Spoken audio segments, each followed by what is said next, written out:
Selamat pagi, siang, sore, dan malam rekan-rekan sekalian. Kembali lagi dengan saya Dava. Pada kesempatan kali ini, saya akan membahas topik seputar anggaran Cortex Administration System. Merujuk pada artikel berita yang disampaikan oleh inilah.com dengan judul Gaduh aplikasi Cortex 1,3 triliun rupiah bermasalah. Kekayaan bos DJP diam-diam melonjak sebesar 300%. Mungkin banyak yang tak tahu kekayaan Direktur Jenderal Pajak, yaitu Suryo Utomo, melejit nyaris 300% dalam 6 tahun. Hal ini mengemuka di tengah aplikasi pajak Cortex yang dibangun dengan anggaran 1,3 triliun rupiah masih banyak bermasalah. Dikutip dari laman http://lhkpn.kpk.go.id yang menampilkan laporan harta kekayaan penyelenggara negara atau LHKPN, Suryo Utomo belum memperbaharui LHKPN tahun 2023 yang seharusnya disampaikan paling lambat pada 31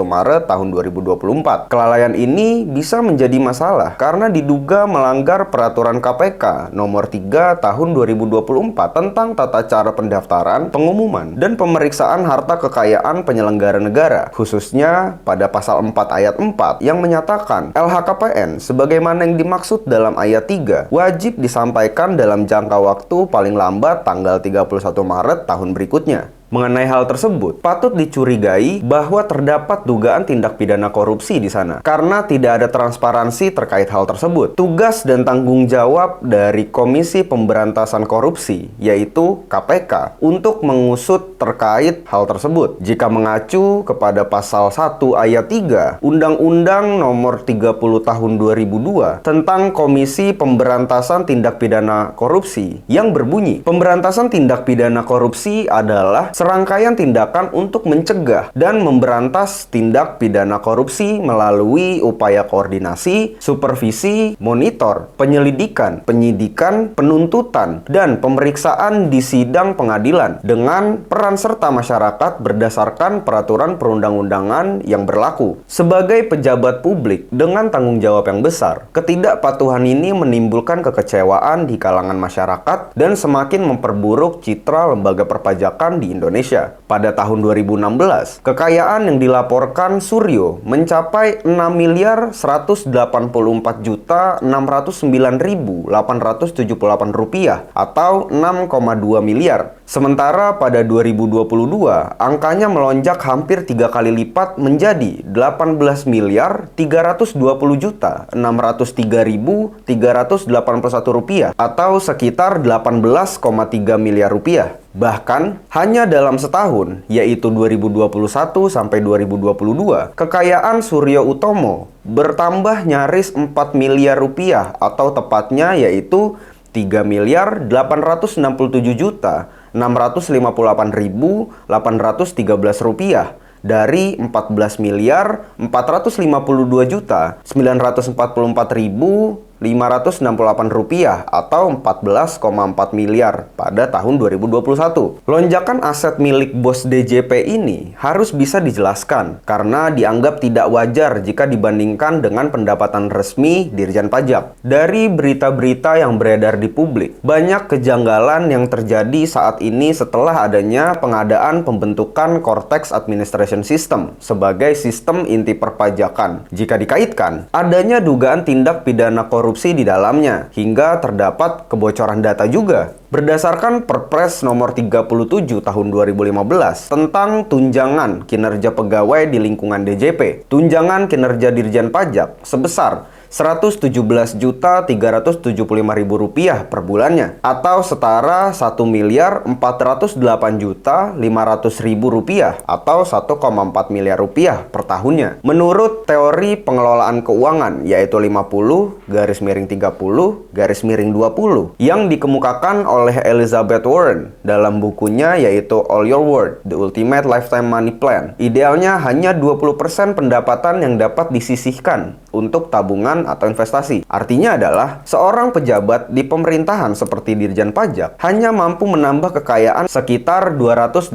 juta per tahun. Namun, kenaikan kekayaan Surya Utomo dari tahun 2021 hingga tahun 2022 mencapai lebih dari 3 miliar rupiah atau di luar batas kewajaran. Jika ini memang bentuk tindak pidana korupsi, maka terdapat sanksi berat yang mengacu pada Undang-Undang Nomor 31 Tahun 1999 tentang pemberantasan tindak pidana korupsi pada pasal 2 ayat 1 dan 2 yang berbunyi. Ayat 1. Setiap orang yang secara melawan hukum melakukan perbuatan memperkaya diri sendiri atau orang lain atau suatu korporasi yang dapat merugikan keuangan negara atau perekonomian negara dipidana penjara dengan penjara seumur hidup atau pidana penjara paling singkat 4 tahun dan paling lama 20 tahun dan denda paling sedikit yaitu 200 juta rupiah dan paling banyak yaitu 1 miliar rupiah. Kemudian ayat 2. Dalam hal tindak pidana korupsi sebagaimana yang dimaksud dalam ayat 1 dilakukan dalam keadaan tertentu, pidana mati dapat dijatuhkan. Kemudian di dalam pasal 3 yang berbunyi, setiap orang yang dengan tujuan menguntungkan diri sendiri atau orang lain atau suatu korporasi menyalahgunakan kewenangan, kesempatan, dan sarana yang ada padanya karena jabatan atau kedudukan yang dapat merugikan keuangan negara atau perekonomian negara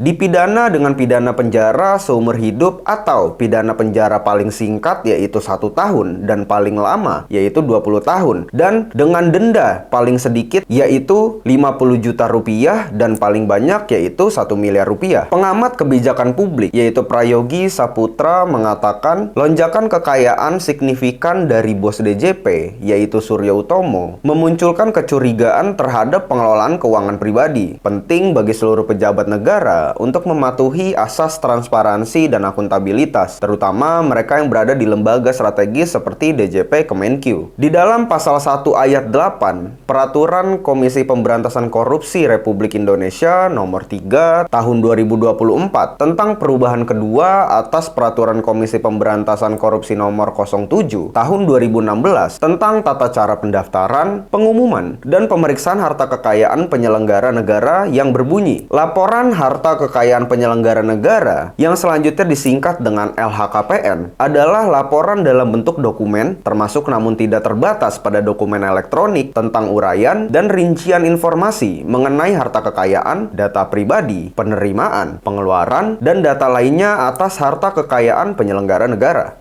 Dengan menggunakan pendekatan pengelolaan keuangan yang wajar seperti 50/30/20, sulit membayangkan bagaimana seorang pejabat dengan pendapatan resmi dapat mengalami peningkatan harta kekayaan sebesar itu tanpa ada sumber pendapatan lain yang tidak tercatat, ujar Direktur Riset X Institute. Perlu kita ketahui sedikit mengenai metode sederhana dalam mengatur keuangan pribadi dengan cara mengalokasikan pendapatan bulanan ke dalam 3 kategori utama. Yang pertama, yaitu 50% untuk kebutuhan atau needs. Ini mencakup semua pengeluaran yang penting dan tidak bisa dihindari. Kemudian yang kedua, 30% untuk keinginan atau want. Kategori ini adalah untuk pengeluaran yang tidak harus dipenuhi, tetapi membuat hidup lebih nyaman dan menyenangkan tentunya. Dan yang ketiga, yaitu 20% untuk tabungan dan investasi atau savings and investment. Ini adalah bagian dari pendapatan yang dialokasikan untuk masa depan. Kasus ini, kata Prayogi, menjadi ujian penting bagi integritas pejabat publik di Indonesia, terutama dalam memastikan pelaporan harta kekayaan yang transparan dan juga akuntabel. KPK diharapkan segera menindaklanjuti kasus ini untuk menjaga kepercayaan publik terhadap lembaga negara. Pungkasnya. Kemudian mengenai isu kebocoran data, Dirjen Pajak harus mampu untuk bertanggung jawab dalam menjaga kerahasiaan data wajib pajak tentunya. Hal tersebut merujuk kepada pasal 34 ayat 1 Undang-Undang Nomor 28 Tahun 2007 tentang perubahan ketiga atas Undang-Undang Nomor 6 Tahun 1983 tentang ketentuan umum dan tata cara perpajakan yang berbunyi ayat 1, setiap pejabat dilarang memberitahukan kepada pihak lain segala sesuatu yang diketahui atau diberitahukan kepadanya oleh wajib pajak dalam rangka jabatan atau pekerjaannya untuk menjalankan ketentuan peraturan perundang-undangan perpajakan. Dan mengenai sanksi, termuat di dalam pasal 41 ayat 1, kemudian ayat 2, dan juga ayat 3 yang berbunyi, ayat 1, pejabat yang karena kealpaannya tidak memenuhi kewajiban merahasiakan hal sebagaimana yang dimaksud di dalam pasal 34 dipidana dengan pidana kurungan paling lama 1 tahun